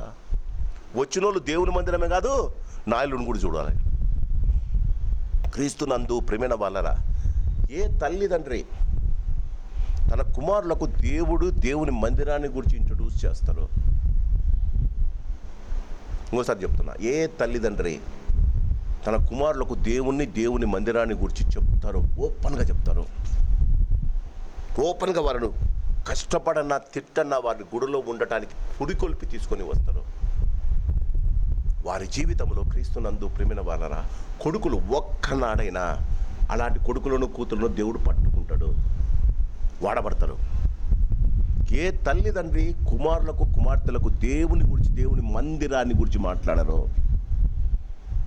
ఎంత గొప్పవారైనా వారి కుటుంబాలలో సంతోషము సమాధానము నివసించదు. మీరు ఇది గమనించాలి. దావీదు సొలొమోనుకు చెప్పాడు, సొలొమోనుది స్వర్ణయుగం అంట. బైబిల్లో దావీదు తర్వాత సొలొమోనుది స్వర్ణయుగం. సొలొమోనుకు ఒక కొడుకు పుట్టాడు. ఎవరండి? రెహబాము. రెహబాము ఎందుకండి అంత నాశనం అయిపోయాడు? దావీదు సొలొమోనుకు మందిరాన్ని గురించే చెప్పాడండి. సొలొమోను కొడుకైన రెహబామునకు రాజ్యాన్ని గురించి చెప్పాడు, కానీ మందిరాన్ని గురించి చెప్పాలా, నా కొడుకు ఐఏఎస్ అయితే చాలు, నా కొడుకు అమెరికాకు పోతే చాలు, అంతేనా? ఆలోచించండి. ప్రతి వారికి పిల్లలు ఉన్నారు, వారికి దేవుని గురించి చెప్పే బాధ్యత నీది. ఏ తండ్రి, నేను మొన్న ఒకరింట్లో పాప ఇంట్లో చెప్పుకుంటూ చెప్పిన, చర్చిలో కూడా చెప్పిన, భార్యాభర్తలు ఇద్దరు, తల్లిదండ్రులు ఇద్దరు గుడికి వస్తే ద ఛాన్సెస్ ఆఫ్ చిల్డ్రన్, ఈ తల్లిదండ్రులు ఇద్దరు గుడికి వస్తే the chances of their children prospering in God, దేవునిలో వారు ఎదగటానికి 72% అవకాశాలు ఉంటాయి. తల్లిదండ్రులు ఇద్దరు దేవుని సన్నిధానానికి వస్తే భార్యని ఇంట్లో పెట్టి పిల్లల్ని తీసుకొని రావడం కుదరదు. నా స్టాటిస్టిక్స్ కాదు ఇది, దేవుని సంస్థ చేసిన స్టాటిస్టిక్స్. తల్లిదండ్రులు ఇద్దరు గుడికి వస్తే పిల్లలు వారి పిల్లలు బాగుపడటానికి 72% దేవుడు ఆశీర్వాదం ఇస్తారట. తల్లి మాత్రమే తీసుకొస్తే, జాగ్రత్తగా వినాలి, నువ్వు మా మమ్మీతో పోరా, నేను బయట ఉంటానంటారు చాలామంది. తల్లి మాత్రమే తీసుకొస్తే, ఈ స్టాటిస్టిక్ నాకు చాలా సర్ప్రైజ్ అనిపించింది. తల్లి మాత్రమే తీసుకొస్తే ఆ పిల్లలు దేవుని చేత ఆశీర్వదింపబడడం 16% అట, 16%. తండ్రి మాత్రమే తీసుకొస్తే 42% అట బాగుపడేది. ఎందుకంటారు? తండ్రులు గుడిలో కూర్చోడానికి ఇష్టపడరు, అంతేనమ్మా? దేవుని స్తోత్రం, మన చర్చిలో ఉన్నారులేండి మంచి తల్లిదండ్రులు ఉన్నారు. తల్లి తండ్రి రాకపోతే పిల్లలు మాత్రమే గుడికి వస్తే దేవుని ఆశీర్వాదం ఓన్లీ 8% అట. మీ ఇష్టం వల్ల మన జీవితాల్లో మన పిల్లలు గుడిలో, నేను వ్యక్తిగతంగా నేను చెప్తున్నానండి, మా ఇంట్లో ఎప్పుడు కానీ, మా ఇంట్లో పెద్దలు మేము 7 మంది, ఒకడు డిగ్రీ ఫైనల్ ఉంటే చిన్నోడు లాస్ట్ వాడు 2nd క్లాస్ 3rd క్లాస్లో ఉంటాడు. 7 మంది ఇటువంటివి, 7 మంది వచ్చి మా అమ్మ, వాడు డిగ్రీ చదవని ఏమన్నా చదవని కాక చర్చిలో నా అమ్మ కూర్చుంటే అమ్మ కాళ్ళ ముందు 7 మంది కూర్చోవాలి. అన్న డిగ్రీ చదివేటప్పుడు అన్న అనేవాడు, నేను ప్యాంట్ వేసుకున్నా నువ్వు పెద్దోని కాదురా అనేది మా మమ్మీ. ఎందుకు చెప్తున్నాను అంటే, మా మమ్మీ కన్నా ఇంతకుముందు మధు చెప్తుండే కదా, గొర్రెల ముందు కాపరి నడుస్తాడు. మా మమ్మీ ముందు నడిచేది, మేము 7 మంది. దాని తర్వాత మేము వెళ్ళేటప్పుడు మా చర్చికి పెద్ద కాంపౌండ్ వాల్ ఉండేది, దానికి ఒక వికెట్ గేట్ ఉంటుంది, తిరుక్కుంటూ నడుస్తారు చూడండి, ఒక కాలంలో ఉండేది. ఒకరు మాత్రమే పోతారు, వికెట్ గేట్ అంటారు దాన్ని. ఆడ నిలబడే వాళ్ళం, సెల్ ఫోన్ లేకపోతే ఫోటో తీసుకుంటా అంటే ముఖాలు ఇట్లా కోపంగా పెట్టుకొని మా మమ్మీ ముందు. ఎందుకంటే సగం మంది టిఫిన్ తినడము, ఎందుకంటే బెల్లు కొట్టిన 2 బెల్లులు కొడతారు సిఎస్ఐ చర్చిలో. మొదటి బెల్లుకు మేము లోపల ఉండాలి, లేకపోతే మధ్యాహ్నం ఫుడ్ లేదు. I thank God for like that of mothers. క్రీస్తునందు ప్రియమైన వాళ్ళరా, బెత్తము వాడని వాడు తన కుమారునికి విరోధి. బైబిల్లో ఉంది, బెత్తము వాడని వాడు తన కుమారునికి విరోధి. ఎప్పుడు మేము అనుకున్నా, మా ఇంట్లో అన్నలందరం కూర్చున్నా, మేము మమ్మీనే అన్నిటికన్నా బాగా కొట్టి సతాయించింది మమ్మీ అండి. గుడి అని ఎప్పుడన్నా మేమందరం 7 మంది కలుసుకుంటే మేము మాట్లాడేటప్పుడు డాడీకి పప్ప కన్నా మమ్మీ గురించే ఎక్కువ దేవునికి స్తోత్రం చెప్తాం. మీరు ఎంత దేవుని పట్ల మీరు ఎంత స్ట్రిక్ట్గా ఉంటే మీ గూడు చెదిరిపోదండి, మీ పిల్లలు కాకులు తినేవండి. క్రీస్తునందు ప్రియమైన వాళ్ళరా, గమనించండి, క్రీస్తునందు ప్రియమైన వాళ్ళరా, 14వ వచనం, తెలివియు అతడు దాను వంశరాలకు ఒక స్త్రీకి పుట్టినవాడు, వాని తండ్రి తూరు సంబంధమైన వాడు. అతడు బంగారముతోనూ వెండితోనూ ఇత్తడితోనూ ఇనుముతోనూ రాళ్లతోనూ మ్రాణులతోనూ ఊదా నూలుతోనూ నీళ్ళతోనూ సన్నపు నూలుతోనూ ఎర్ర నూలుతోనూ పనిచేయగల నేర్పరి అయిన వాడు. వాస్తవానికి మొదటిది వృత్తాంతములు 22లోనే చూసాం, కావలసినంత నేస్తం పనిగా వాళ్ళు ఉన్నారు. నేను అనుకుంటాను దావీదు అప్పుడే తూరు రాజుతో మాట్లాడి పెట్టింటాడు,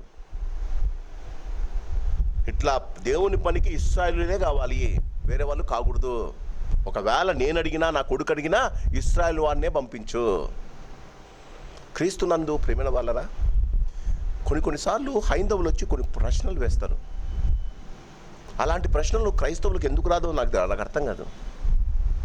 మన జీవితాలలో క్రీస్తునందు ప్రియమైన వాళ్ళరా, మన జీవితంలో దేవుడు మనల్ని ఎంతగా ఆశీర్వదించాలని ఇష్టపడతాడంటే, ఆశీర్వాదము చేతుల దాకా వస్తుందండి, ఇంటి మెయిన్ గేట్ దాకా వస్తుందండి.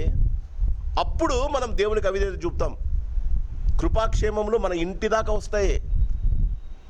ఆ ఇంటి దాకా వచ్చినప్పుడు మన ఇంట్లో భార్యాభర్తలు కొట్లాడుకుంటూ ఉంటాం. కృపాక్షేమాలు అంటే ఈ ఇంటికి కాదనుకుంటాను, దేవుడు పంపిద్దని వెళ్ళిపోతాయట. క్రీస్తునందు ప్రేమైన వాళ్ళరా గమనించండి. 15వ వచనం, ఇప్పుడు నా ఏలినవాడు చెప్పిన గోధుమలను, యవ్వలను, నూనెను, ద్రాక్షారసమును నీ సేవకులకు చేతికిచ్చి వాటిని సాగనంపిన ఎడల. క్రీస్తునందు ప్రేమైన వాళ్ళరా, Solomon was a very wise man. ఎందుకు వైజ్ అంటే, తనకు ఏదైతే ఎక్కువ ఉందో వాటిని ఇతరులకు పంపి తనకు కావలసిన వాటిని తెచ్చుకునేవాడు. ఆ దినాలలో క్రీస్తునందు ప్రేమైన వాళ్ళరా, గోధుమలు, యవ్వలు, నూనె, ద్రాక్షారసం విరివిగా పండేవాట. తను చెప్పింది కూడా చాలా జాగ్రత్తగా ఒకసారి చూడండి. రెండవ అధ్యాయము 10వ వచనం, మ్రాణులు కొట్టు మీ పనివారికి 400 గరిసెల దంచిన గోధుమలను, 800 పుట్ల యవలను, 140 పుట్ల ద్రాక్షారసమును, 140 పుట్ల నూనెను ఇచ్చేదను. తూరు ప్రాంతం, క్రీస్తునందు ప్రేమైన వాళ్ళరా, తూరు ప్రాంతం చాలా కొండలు కలిగిన ప్రాంతం. అక్కడ గోధుమలు, యవలు పండవు. వాళ్ళు వేరే రాజుల మీద ఆధారపడాలి. వాస్తవానికి కామెంటేటర్ ఏమంటాడంటే, తూరు రాజుకు, హీరాముకు, దావీదుకు ఎందుకు స్నేహం ఏర్పడిందంటే, తన దగ్గర ఎక్కువగా పండిన గోధుమలను, యవలను అక్కడికి పంపించేవాడు. ద్రాక్ష తోటలు, యవల తోటలు వాస్తవానికి యెరూషలేము పట్టణంలో విస్తారంగా ఉండేవి. ఆయన ఒక ప్రామిస్ చేస్తాడు, ఏంటి? వాళ్ళకు కావలసిన వాటిని పంపుతానని. తనకు కావలసిన ఏం కావాలంటే చూడండి, ఏం కావాలో ఒక్కసారి 8వ వచనం, మరియు లెబానోను మ్రాణులు కొట్టుటకు మీ పనివారిని నేర్పుగల వారిని తెలిసి ఉన్నది కాగా, లెబానోను నుండి సరళ మ్రాణులను, దేవదారు మ్రాణులను, చందనపు మ్రాణులను నాకు పంపుము.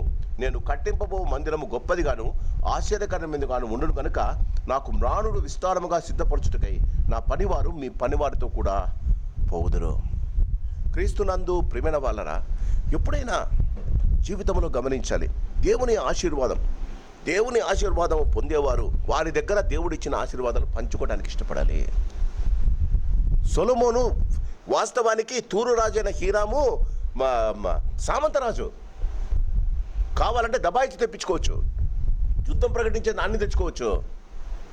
కానీ సొలొమోను సమయంలో దేవుడు అంటాడు, సొలొమోను అంటే షాలోం కదండి, సమాధానపు సమయం ఇది. తను యెరూషలేము దేవాలయం కట్టాలంటే యుద్ధాలకు వెళ్ళకూడదు. సొలొమోను తన సమయం అంతా యెరూషలేము దేవాలయం కట్టడానికి ఆయన దానికి ప్రాధాన్యత ఇవ్వాలి, సమయాన్ని అక్కడ వెచ్చించాలి. తూరు రాజుతో అంటాడు, కొట్లాట్లొద్దు, నాకు కావాల్సింది నువ్వు పంపు, నీకు కావాల్సింది నేను ఇస్తాను. క్రీస్తునందు ప్రేమైన వాళ్ళరా, చివరి మాట చూడండి. తన 16వ వచనం, మేము నీకు కావలసిన మ్రాణులని లెబానోను నందు కొట్టించి వాటిని నీ కొరకు సముద్రం మీద తెప్పలుగా యొప్పేకు కొంచెం వచ్చేద్దామని, తరువాత నీవు వాటిని యెరూషలేమునకు తెప్పించుకొనవచ్చునని హీరాము వ్రాసెను. క్రీస్తునందు మధ్యధరా సముద్రం తీరమున యొప్పే రేవు ఉంటుంది. అసలు వాస్తవానికి అపోస్తుల కార్యములు కూడా పౌలు ప్రయాణం చేస్తూ యొప్పేకు వెళ్ళినట్టు మనం గమనిస్తాం. క్రీస్తునందు ప్రేమైన వాళ్ళ, సొలొమోను తన మందిరాన్ని కట్టడానికి దేవుని వాక్య ప్రకారంగా కొన్ని జాగ్రత్తలు తీసుకున్నాడు. కొన్ని తనకు కావలసిన వాటిని కూడా చేసుకున్నాడు. ఎజ్రా ఈ యొక్క 2వ అధ్యాయం రాయడంలో ఉద్దేశం, దేవుడు ఎందుకు సొలొమోను ఇంటిని చిన్నాబిద్దలం చేశాడు, ఎందుకు 2గా విడగొట్టేశాడు, ఎందుకు సొలొమోను ఎందుకు తన జీవితంలో సొలొమోను దేవుని పట్ల కన్నా తన యొక్క వ్యక్తిగత విషయాలు చూసుకోవడానికి ఎందుకు ఇష్టపడ్డాడో మనకు తెలియజేయడానికి ఇష్టపడతాడు. క్రీస్తునందు ప్రియమైన వాళ్ళరా, కొన్ని దేవునికి కావలసినట్టు జీవించాడు, కొన్ని దేవుడు చెప్పని కూడా చేయడానికి ఇష్టపడ్డాడు. జీవితంలో గమనించండి, మనకు పర్సనల్ వర్క్స్ ఉన్నాయండి, మనకు పర్సనల్ వర్క్స్ ఉన్నాయి, ప్రైవేట్ వర్క్స్ ఉన్నాయి, ప్రభు వర్క్స్ ఉన్నాయి. When you have decided to do God's work, for example Bible తీసుకొని గుడికి వద్దామని ప్రయాణం చేస్తావు. మధ్యలో నీకు 20 సంవత్సరాల తర్వాత ఒకడు కనిపిస్తాడు, తిక్కు ఫ్రెండ్, ఏం తిక్కు అది, వాడు కనిపిస్తాడు. కారు స్కూటర్ పక్కన పెడతావు, మాటలు ప్రారంభిస్తావు, టైం అయితే అంటుంది. వాడేమంటాడు, నీకు లోపల చెప్తా ఉంటుంది మన సఖ్యం అని, రేపు గుడికి టైం అవుతుందిరా, పాస్టర్ గారు క్లోజ్ చేస్తాడు. వెంటనే వాడంటాడు, ఛాయ్కి పోదాం, కాఫీకి పోదాం రారా, చాలా రోజులు కలిసినావు. నువ్వు నిజంగా దైవభక్తి కలిగిన వాడంటే ఒక నాతో పాటు రా గుడికి, ఈరోజు గుడికి పోతున్నా, గుడి అయిన తర్వాత పోదామనాలి. మనం అంటామా అంటామమ్మదు మనం? మళ్ళీ వాడు ఇంక 10 సంవత్సరాల దాకా గల్లబడేమో. క్రీస్తునందు ప్రియమైన వాళ్ళ ప్రభువు పనితో నీ పనిని జత చేయొద్దు. If you decide about God's work, do that work only. దాని తర్వాత ఏమైనా చేసుకో.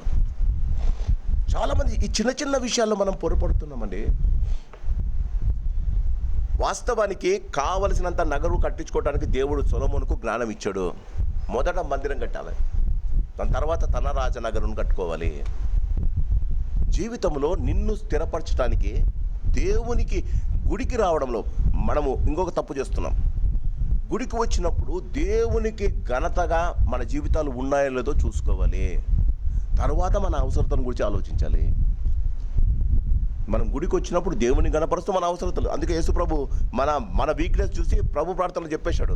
మొదటి 4 దేవునికి ఘనత, మిగతా 3 మానవుని అవసరత చెప్పేశాడు ప్రభు ప్రార్థనలో. ఇశ్రాయేలీలు బానిసలుగా కొల్ల సొమ్ముగా వారు వెళ్ళిపోవడానికి కారణాలు ఇవే. క్రీస్తునందు ప్రేమైన వాళ్ళరా, తన జీవితంలో క్రీస్తునందు ప్రేమైన వాళ్ళరా, ఆయన మంచి పలక అంటే దేవుని మందిరానికి సుగంధ, చూడండి, మంచి పలక అంటే పుచ్చుబట్టని పలక, చెదలు కొట్టని పలక, దానికి కావలసిన వారు పనిచేసే వారికి కావలసిన భత్యం కూడా ఇవ్వడానికి ఇష్టపడ్డాడు. దానిని తన కొరకు కూడా వాడుకోవటానికి మనసులో అనుకున్నాడు. What does it mean? What is set aside for God? దేవుని కొరకు ప్రత్యేకింపబడింది దేవుని కొరకే వాడాలి. ఎప్పుడైనా ఎగ్జైట్మెంట్లో అంటాం దేవునికి ఇచ్చేస్తా అని. దేవునికి ఇచ్చేస్తా, నేను రేపటి నుంచి చాలా కేర్ఫుల్గా ఉంటా, దేవునికి ఇచ్చేస్తా, దశంభాగం ఇచ్చేస్తా, 5 దశంభాగానికన్నా ఒక 2000 ఎక్కువ ఇస్తా. నీ మనసుతో నువ్వు అనుకుంటుంటావు, దేవుడు వినేస్తుంటాడు. కష్టాలు వచ్చినప్పుడు, ఇరుకులు వచ్చినప్పుడు దేవునికి తెలుసు నా కష్టాలు అనుకుంటాం. దేవునికి పక్కన పెట్టింది దేవునివే. గమనించండి. క్రీస్తునందు ప్రేమైన వాళ్ళరా, అననీయ సప్పీరాలు చేసిన పొరపాటు అదే కదా. అమ్మక ముందు పొలంలో వచ్చే డబ్బు వాళ్ళదే, పేతురు అదే అంటాడు. అమ్మక ముందు మీదే కదా, అమ్మిన తర్వాత కూడా మీదే కదా. మీరిద్దరూ కలిసి అబద్ధం ఎందుకు చెప్తారు దేవుని నామన? క్రీస్తునందు ప్రేమైన వాళ్ళ జీవితంలో చాలా జాగ్రత్తగా ఉండాలి. 2వ అధ్యాయము, దేవునికి ఘనత రావాలని కోరుకున్నాడు, తనకు కూడా ఘనత రావాలని కోరుకున్నాడు. క్రీస్తునందు ప్రేమైన వాళ్ళరా, 2వది మట్టి పనికి, వెట్టి పనికి, కట్టెలు కొట్టడానికి ధర్మశాస్త్రంలో క్లియర్గా రాశారు, ఇశ్రాయేలును వాడకూడదు. దేవునికి స్తోత్రం. అన్యులను జత చేసి 1,56,300 మందిని ఆ పనికి వాడాడు. ఒక్క ఇశ్రాయేలుడు లేడు. దేవునికి స్తోత్రం. చాలా జాగ్రత్త తీసుకున్నాడు. 3వది క్రీస్తునందు ప్రేమైన వల్ల, he was so meticulous in God's work sometimes, but he was very selfish sometimes. క్రీస్తునందు ప్రేమైన 2వ అధ్యాయం, సొలొమోను యొక్క ఘనత దేవునికి ఇవ్వవలసిన ఘనతలో తన ఘనతను కూడా కలుపుకున్నాడు. ఎజ్రా అంటున్నాడు ఇశ్రాయేలుకు, ఎందుకు మీరు పోయారు? మీ జీవితంలో దేవుని గురించి ఆలోచించినప్పుడు దేవుని గురించి ఆలోచించండి. మీ జీవితాన్ని గురించి ఆలోచించినప్పుడు మీ జీవితాన్ని గురించి ఆలోచించండి. What does it tell us? మన జీవితాల్లో దేవునికి అంకితం చేసుకున్నప్పుడు దేవుని కార్యాలను అశ్రద్ధగా చేయువాడు శాపగ్రస్తుడు అనింది వాక్యంలో. జీవితంలో చాలా జాగ్రత్తగా, డ్రై బుక్ ఇది. యాక్చువల్గా 2 Chronicle is a dry book. అంటే విశదీకరించడానికి ఏం లేదు, కానీ దేవుడు ఎంత బాగా మనకు జ్ఞానాన్ని ఇస్తున్నాడో గమనించండి. మనకు కావాల్సిందే దేవునికి మొదటి స్థానం ఇస్తే కానీ దేవుడు మనలకు మొదటి స్థానం ఇవ్వడమ్మా. మధుశేఖర్ గారు ఇంతకుముందు సాక్ష్యం చెప్తూ చెప్పాడు, first hour is for God, rest of the thing is for you. ఏమవుతుంది ఫస్ట్ అవర్లో మనం దేవుని దగ్గరికి వస్తే, ఆ రెస్ట్ ఆఫ్ ద డేస్ ఆయన ఫస్ట్ అవర్లో మనం దేవుని దగ్గరికి పోతే రెస్ట్ ఆఫ్ ద అవర్స్లో దేవుడు మనతో ఉంటాడు. దేవుడు యోసేపునకు తోడై ఉండనంటే అదే తల్లి. First hour you try to go to God, rest of the hours God will be with you. మనకు రెస్ట్ అవర్స్లో పోతాం దేవుని దగ్గరికి. అంత అయిన తర్వాత చేతులు కట్టుకొని కాళ్ళు కట్టుకొని దేవుని దగ్గరికి పోతాం.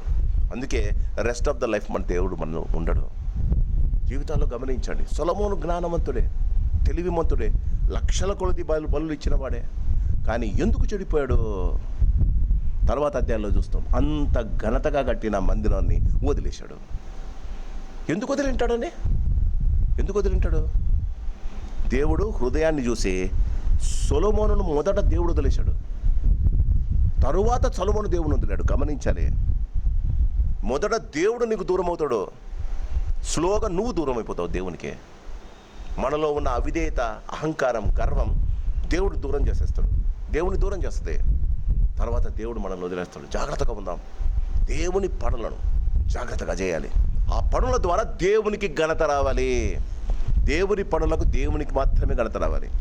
నీకు కానీ మనకు కానీ మన జీవితాల్లో కానీ ఎప్పుడు దేవుని ఘనతను దేవుని ఘనతను స్టీల్ చేయడానికి, దొంగలించడానికి మనం ఎప్పుడూ జాగ్రత్తగా ఉండాలి. దానికి మనం దేవునికి రావాల్సిన ఘనత నాకు, అందుకే మలాకి గ్రంథం 3వ నేను తండ్రినైతే నాకు రావాల్సిన ఘనత ఏమాయన. జాగ్రత్తగా ఉందాం. ఇప్పుడు దాకా దేవునికి ఇవ్వవలసిన ఘనత ఇవ్వకపోయినా God is giving us one more chance.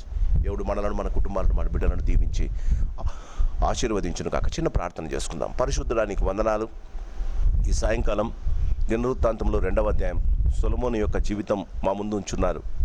సొలొమోను అంత జ్ఞాని అయిన, మీరిచ్చిన జ్ఞానమునైనా ఎంతో శ్రేష్టమైన పరిచర్య జరిగించిన, ఘనమైన మందిరము కట్టించిన నీకు ఎందుకు దూరమయ్యాడో మాకు విపులంగా తెలియజేస్తున్నాను ఆయన. మేము మిమ్మల్ని గురించి ఆలోచిస్తూ ఉన్నా, మా జీవితాలలో మిమ్మల్ని మొదటిలో ఉంచుకున్న మాలో ఉన్న గర్వము కానీ, మాలో ఉన్న కోరికలు కానీ, మాలో ఉన్న కొద్దిపాటి మా ప్రభా అవిధేయత కానీ మమ్మల్ని కొంచెంగా నీకు దూరం చేసి శాశ్వతంగా మీకు దూరం అయ్యేటట్టు చేస్తుంది ఆయన. కాబట్టి మొదటి సమయం ప్రాధాన్యత నీకు ఇచ్చి నీ ద్వారా మేలు పొందగలిగేది మా జీవితాల్లో మాకు నేర్పించండి తండ్రి. దావీదు ఉదయకాలమునే లేచి రోజంతా 7 మార్లు నీకు సేవించినట్లు, నిన్ను గణపరిచినట్టు మేము చూస్తాం నాయన. సొలొమోను కోట్ల కొలది బలులు ఇచ్చిన ఉదయకాలం నీకు ఇవ్వలేని పరిస్థితులు ఆయన అంత సమృద్ధిని మీరు ఇచ్చారయ్యా. మా జీవితాల్లో మేము అలా కాకుండా నమ్మకమైన ప్రభువా, మా నమ్మకత్వాన్ని చూపుతూ మొదటి స్థానం మీకు ఇచ్చి మీ ద్వారా మేలు పొందగలిగినట్టు మేము చేస్తున్న నీ కార్యక్రమాల్లో మా వ్యక్తిగత కార్యక్రమాలను పక్కన పెట్టి నిన్ను గణపరచు రీతిగా జీవించడానికి కృప చూపించమని, వచ్చిన వారిని వింటున్న వారిని దీవించమని యేసు నామమున అడిగి వేడుకుంటున్నాం మా పరమ తండ్రి. ఆమేన్.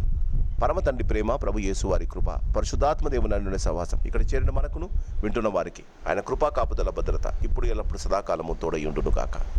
ఆమేన్. God bless you.